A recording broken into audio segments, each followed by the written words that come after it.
వినాయకుని చల్లని దీవెన నియోజకవర్గ ప్రజలపై ఎల్లవేళలా ఉండాలని ఎమ్మెల్యే గురజాల జగన్మోహన్ అన్నారు. శుక్రవారం మధ్యాహ్నం 2 గంటలకు స్థానిక డిఐ రోడ్లో ఏర్పాటు చేసిన వినాయక చవితి వేడుకల్లో భాగంగా భారీ ఎత్తున వినాయక విగ్రహాల నిమజ్జన కార్యక్రమంలో ఎమ్మెల్యే పాల్గొన్నారు. స్వామివారికి పట్టు వస్త్రాలను సమర్పించారు. అనంతరము లడ్డు వేలం పాట పాడి దక్కించుకున్నారు. 4 లక్షల రూపాయలకు లడ్డూను వేలం పాటలో ఆయన దక్కించుకున్నారు. ఊరేగింపులో పాల్గొన్న ఆయన మీడియాతో మాట్లాడారు.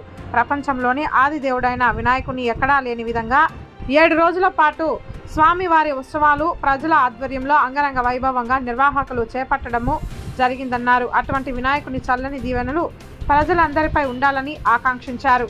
అనంతరం సుమారు 20 అడుగుల 6 విగ్రహాలను చిత్తూరు నగర వీధుల్లో మేళతాళాల నడుమ ఊరేగిస్తూ నిమజ్జన కార్యక్రమాన్ని చేపట్టారు.